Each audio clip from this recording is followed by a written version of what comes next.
Bonjour, bienvenue à l'Ivercazelle. Vous avez toutes les notices avec toutes les explications sur le fonctionnement, mais bon, j'ai voulu faire un petit DVD pour essayer de vous expliquer précisément tout ce qui est procédure de sécurité pour la piscine et pour l'utilisation des appareils. Donc le logement est équipé d'une alarme, chaque partie étant séparée. Pour pouvoir armer l'alarme, il suffit de mettre la petite clé qu'on vous a remise, et une fois que c'est armé, vous aurez le petit voyant rouge qui va s'allumer. À savoir, je souhaitais vous parler de ça, dans le sens où il nous arrivait quelquefois, surtout partant de fort vent, qu'il y ait une fausse alarme. Si vous utilisez qu'une partie de la maison, les deux autres zones ne sont pas utilisées, à ce moment-là, vous pourrez, avec la même clé, couper les alarmes dans les deux autres secteurs. Bien sûr, après ça, il faudra m'avertir.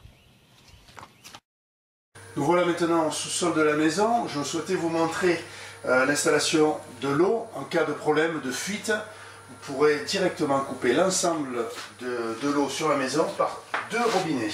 Un robinet situé ici, il vous suffit de le mettre à 90 degrés par rapport à la canalisation, et celui-ci à mettre également à 90 degrés. Dans cette position-là, l'eau est complètement coupée sur la maison. Si vous avez un problème, c'est ce qu'il vous faudrait faire. Par la suite, je vous demanderai de me téléphoner. Je vous montre également cette arrivée d'eau ici, indépendante, à ne pas toucher. Elle sert à faire fonctionner l'arrosage automatique et l'alimentation de la piscine. Également dans le sous-sol, vous avez un adoucisseur d'eau dont le fonctionnement est entièrement automatique.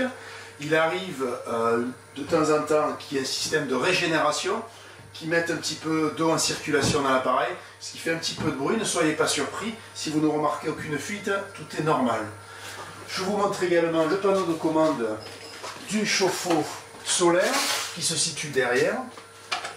Chauffe-eau solaire qui bénéficie d'un soutien électrique en cas de mauvais temps, qui doit être sur automatique, comme je viens de faire. À vous de veiller à votre arrivée à ce que ce levier ici soit bien sur automatique, de manière à être sûr d'avoir la prise en charge du chauffe-eau par la résistance électrique en cas de manque de soleil. Nous avons également la chaudière qui sert à alimenter le plancher rafraîchissant, qui est lui aussi entièrement automatique.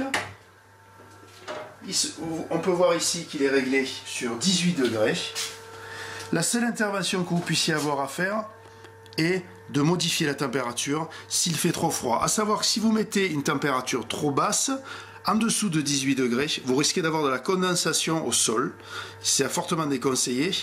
Mais s'il fait un petit peu trop froid, vous pouvez ici augmenter la température de manière à ne pas trop rafraîchir la maison. Voilà, là je viens de passer de 18 à 20 degrés en utilisant les commandes avec le petit thermomètre. Voilà, je repositionne 18 degrés. C'est la seule intervention que vous ayez à faire. Concernant le tableau électrique, on disposait d'une coupure générale en cas de problème. Il vous suffit de rabaisser ce levier ici. Sinon, toutes les commandes de cette partie du logement, du grand logement, sont situées en haut. Je vous ferai remarquer le disjoncteur Internet. En cas de dysfonctionnement d'Internet, vous pouvez directement faire un reset à ce niveau-là. On trouve également dans cette partie de la maison les commandes de la piscine, pour lesquelles vous n'aurez absolument rien à faire puisque tout est en automatique. La seule chose que vous pouvez utiliser, c'est l'éclairage de la piscine avec l'interrupteur projecteur. Attention de ne pas oublier de l'éteindre après l'utilisation le soir. Vous disposez d'un sèche-linge installé dans le sous-sol et qui est donc commun aux deux logements. Je vous demanderai donc de ne pas laisser votre linge dans le sèche-linge.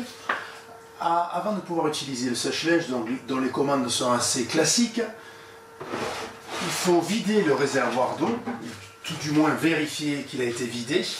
Donc il suffit de récupérer ce bac et de le vider dans l'évier, de le remettre en place. Et il vous faut également nettoyer le filtre à poussière qui se trouve à l'intérieur.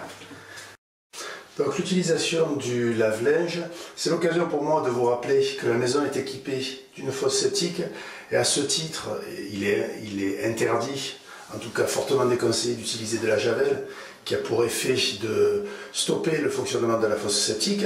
Donc vous pouvez demander dans les commerces, surtout dans la région où il y a beaucoup de fosses septiques, vous trouverez des produits de désinfection sans javel. De la même manière, l'utilisation du lave-linge qui se situe ici se fait avec de la lessive liquide qui a une meilleure capacité d'absorption par la fosse septique. Donc tout ça pour vous dire que si vous êtes venu avec de la lessive en poudre, il vous faudra retirer, bon, c'est déjà déconseillé et nous mettons à votre disposition de la lessive liquide. Néanmoins, cette pièce verte ici est réservée à l'utilisation du lave-linge avec de la lessive liquide. Et d'ailleurs, on peut voir les graduations pour l'utilisation de la lessive. Si vous devez utiliser de la lessive en poudre, ce que je vous déconseille une deuxième fois, il vous faudra retirer cette petite pièce qui vient se ranger ici. Merci de penser à la remettre en place après pour les locataires suivants. Voilà, c'est tout. Le local technique de la piscine se trouve ici, dans la partie enterrée. Vous n'aurez pas rien à y faire, néanmoins un petit coup d'œil de temps en temps, tous les 2-3 jours, afin de voir si tous les voyants sont au vert. Donc pour ce faire, il vous faudra descendre dans le trou. Tu peux couper. Une fois dans le local, vous disposez ici de l'appareil qui sert à mesurer le pH. Il est là arrêté pour éviter qu'il y ait trop de bruit. Mais sur l'affichage ici, donc nous avons la valeur du pH qui est située aux alentours des 7,3, entre 7,2 et 7,4, qui est relié à un bidon de produits acides pour le réglage du pH. Bon, il faut vérifier que le niveau soit correct. Là, on voit qu'il est à la moitié. Les appareils de traitement au sel, donc qui fonctionnent ici, on en voit un en partie supérieure, un en partie inférieure, ici. Donc la seule vérification à faire sur ces appareils est de voir que ici, les voyants opération, ici sont, et A ou B sont verts. Donc il y a deux voyants qui sont verts. Sinon vous n'avez rien à toucher. Voilà, on peut même le voir quand c'est fermé, les voyants sont verts. Comme je vous disais, là, c'est arrêté pour des raisons de bruit. Mais des deux côtés, il ne faut pas qu'il y ait de voyants rouges éclairés. Les voyants opération, la journée, doivent être allumés. On peut voir de l'autre côté la pompe. Bon, un des éléments très importants de la filtration piscine. Bon, à savoir qu'il ne faut pas qu'il y ait de fuite et qu'il n'y ait rien dans le filtre d'arrivée de la pompe. Voilà, très attention quand vous montez et descendez dans le local de ne pas abîmer la sonde de pH qui se situe ici. Pour l'entretien de la piscine, il est prévu un petit robot qui nettoie le fond de la piscine. À savoir qu'il ne peut pas monter sur les marches, donc généralement avant de passer le robot, on peut avec les petites brosses qu'il y a sur le côté de la piscine faire descendre les poussières, les saletés vers le fond de manière à ce qu'elles soient aspirées par la suite. Voilà, on peut aussi le faire tout simplement à la main. Donc ce robot, bien sûr, pendant l'utilisation du robot, il ne faut pas se baigner, pour la bonne et simple raison la plus importante, qu'il ne faut pas obstruer les refoulements d'eau, et il ne faut pas marcher dessus puisque les petites roues sont assez fragiles. Donc il est interdit de mettre le robot pendant la baignade. Voilà. Donc généralement, ce qu'on fait, c'est qu'avant de le mettre dans l'eau, on déroule bien le fil pour éviter qu'il soit emmêlé, puisque déjà, pendant l'utilisation, il va s'emmêler. Donc le mieux, c'est de bien le défaire pour qu'il soit bien droit. Voilà. Ensuite, il suffit de mettre le robot dans l'eau. On peut le mettre un petit peu de côté pour éviter que l'air, pour faire échapper l'air. Voilà, et le robot descend gentiment. Voilà, de la même manière, à la fin, quand on voudra sortir, on tirera délicatement sur le cordon pour le faire sortir. Voilà, ensuite, la deuxième partie est le transformateur qui se trouve ici. Donc ce transformateur, lui, doit être stocké à l'intérieur de la maison. Il est rangé dans le meuble avec les portes coulissantes, alors que le robot est stocké dans la petite cabane à l'extérieur. Voilà, donc une fois que le transformateur est posé ici, on va venir brancher dans le local technique la rallonge.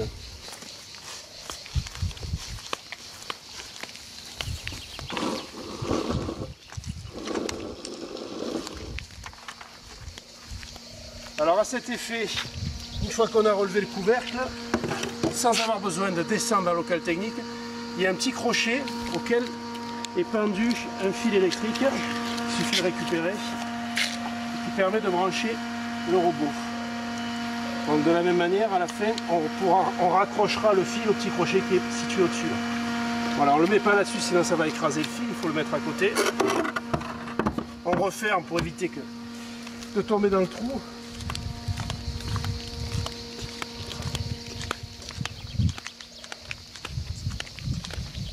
Voilà. Une fois que tout ça est fait, on met le câble dans l'eau, tout simplement, en veillant à ce que l'embout ne soit pas sale. Voilà, il est sec.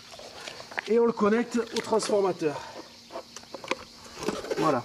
Donc il y a un premier bouton sur la gauche qui reste sur 1, qui correspond à grande piscine. Le bouton marche arrêt étant celui-ci. Voilà, une fois que tout ceci est en place, on peut mettre sur marche.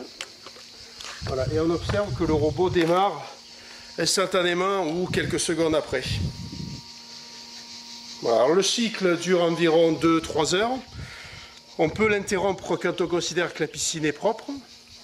Par contre, une des choses très importantes, c'est que le moteur étant très chaud au moment où on arrête, il faudra veiller à laisser le robot environ 10 minutes minimum dans l'eau avant de le sortir pour qu'il refroidisse.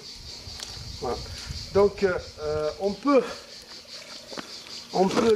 le verrouiller si on a de jeunes enfants et qu'on ne reste pas en surveillance.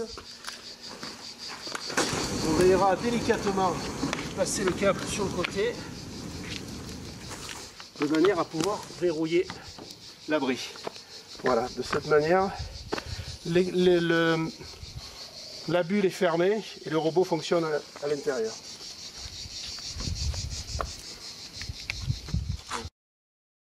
Concernant la piscine, donc l'abri qui est principalement utilisé pour la sécurité des enfants, je vais vous passer en revue les différentes utilisations. Commençons par les éléments de sécurité pour l'impossibilité d'ouverture. Donc, pour que son rôle de sécurité enfant soit bien rempli, il faut en permanence que les deux verrous dans le sol soient fermés, soient vissés, que les portes soient verrouillées, la vis en place ici. De même que les verrous sur les côtés, on voit qu'ils ont été mis en place du fait qu'ils sont à ras ici, et on peut regarder ici le verrou qui est bien dans son emplacement, dans son trou. Voilà, nous allons donc passer maintenant en revue les différentes façons d'ouvrir l'abri. Tout d'abord, l'ouverture classique par la porte, où il vous faut faire la vis ici et mettre en place la clé pour pouvoir déverrouiller. Voilà. À savoir, une des choses très importantes sur cet abri, il ne faut jamais fermer avec la clé sous peine de détérioration du verrou. On toujours retirer la clé avant de pouvoir reverrouiller. Donc ça, c'est l'ouverture normale, première. C'est une des premières options d'utilisation. Quand on a des jeunes enfants, ça permet rapidement de refermer. Si l'on veut bénéficier d'une partie à l'air libre, il suffit à ce moment-là de déverrouiller les deux parties sur les côtés en mettant la même clé sur le côté, sur les deux verrous latéraux, et de repousser la partie centrale.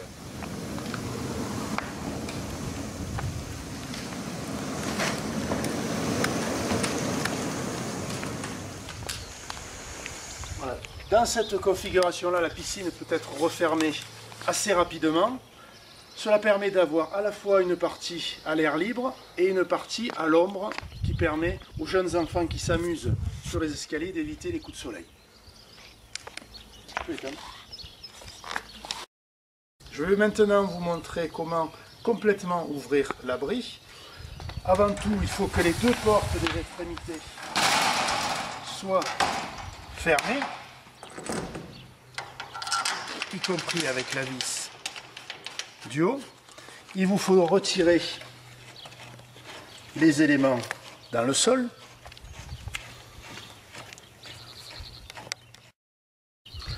Voilà, donc nous avons retiré les verrous de chaque côté. Je est à votre disposition un petit bocal pour éviter de perdre les pièces. Merci à chaque fois de les ranger ici. Et maintenant, nous allons ouvrir l'abri. Cette opération devant être faite à vitesse réduite et à 2 personnes.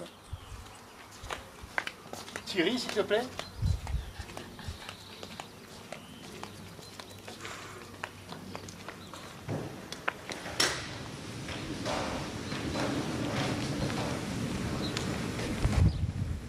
Il faut ralentir la vitesse en arrivant au bout pour éviter de détériorer les butées.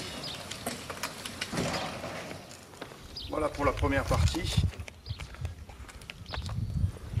La deuxième partie qui peut être faite en tirant comme tout ça.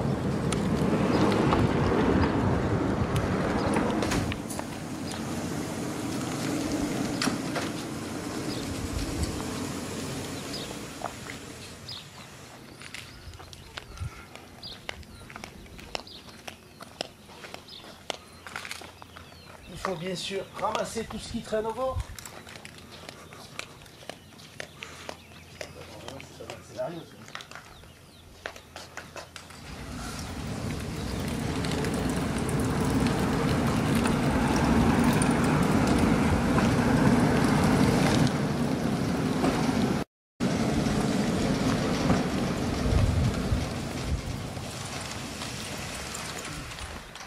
Voilà, surtout ne pas oublier, une fois que l'on a ouvert l'abri, à la ventilation du local technique qui se trouve dessous.